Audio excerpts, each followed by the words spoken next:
ناپاکی کی حالت میں سحری کرنا جائز ہے، روزہ ہوگا یا نہیں؟ ناظرین السلام علیکم ورحمۃ اللہ وبرکاتہ۔ بہت ہی اہم مسئلہ آپ کے ساتھ شیئر کر رہا ہوں، یعنی سونے کی حالت میں اطعام ہو گیا اور اس پر غسل فرض ہو گیا اور اس کی آنکھ لگ گئی۔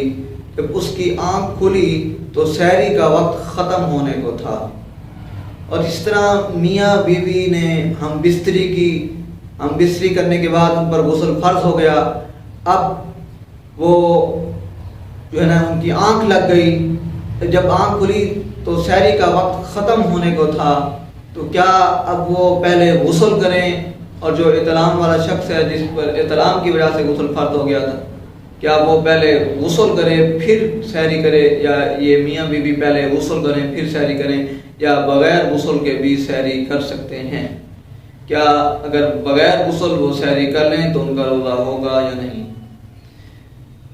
عرض یہ ہے کہ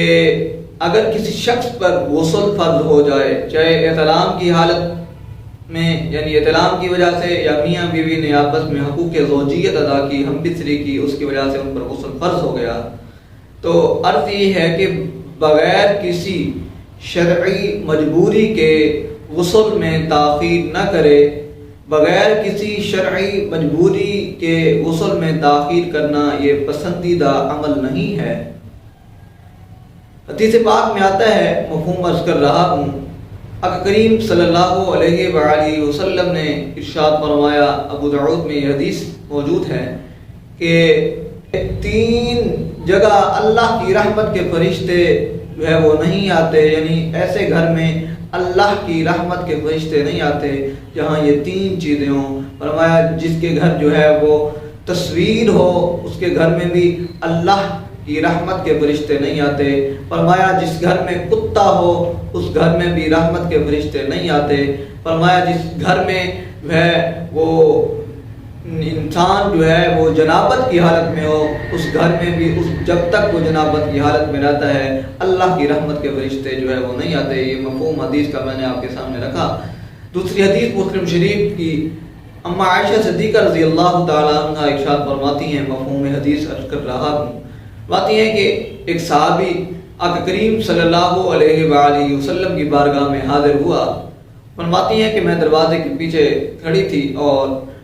صحابی رسول نے عرض کیا، یا رسول اللہ صلی اللہ علیہ وآلہ وسلم، میں جنابت کی حالت میں، میری آنکھ کھلی تو میں جنابت کی حالت میں تھا، تو سحری کا وقت ختم ہونے کو تھا،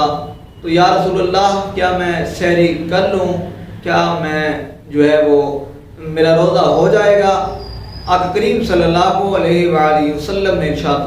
فرماتی ہیں کہ میں دروازے کے پیچھے کھڑی ہو کر سن رہی تھی۔ آقا کریم صلی اللہ علیہ وآلہ وسلم نے ارشاد فرمایا کہ اے میرے صحابی، جب میں بھی جنابت کی حالت میں ہوتا ہوں، میری آنکھ جب کھلتی ہے تو میں بھی سحری کا وقت ختم ہونے کو ہوتا ہے تو میں بھی جو ہے وہ پہلے سحری کر لیتا ہوں۔ یہ کرتا چلوں کہ جب انسان پر غسل فرض ہو جائے، چاہے وہ جناب احتلام کی حالت میں ہو یا ہم بستری کی حقوق زوجیت ادا کی، میاں بیوی نے آپس میں غسل فرض ہو گیا، کیونکہ جب غسل فرض ہو گیا وقت بالکل کم ہے، اب انہوں نے سحری کرنی ہے تو نماز کی طرح وہ وضو کر لیں، لیکن نماز کی طرح وضو کرنے میں تھوڑا سا یہ اضافہ کریں گے کہ کلی جو ہے وہ بھی غرارے کے ساتھ کر لیں، اور ناک میں بھی پانی نرم ہڈی تک لے جائیں، جس طرح غسل میں ہم لے جاتے ہیں، غسل کی طرح ہم کلی کریں گے غرارے کے ساتھ، اور ناک میں پانی بھی غسل کی طرح نرم ہڈی تک لے جائیں گے، کیونکہ جب وہ سحری کر لیں گے اس کے بعد جو ہے وہ کلی جو ہے وہ غرارے کے ساتھ نہیں کر سکتے، کیونکہ اس میں پانی حلق تک جانے کا خطرہ ہوگا، جس سے روزہ ختم ہو جائے گا، روزہ ٹوٹ جائے گا۔ اس طرح ناک میں بھی نرم ہڈی تک پانی نہیں لے جائیں گے، خطرہ ہے کہ دماغ میں چلا جائے، تو اس طرح بھی روزہ فاسد ہو جائے گا، روزہ ٹوٹ جائے گا۔ تو بہتر یہ ہے کہ وہ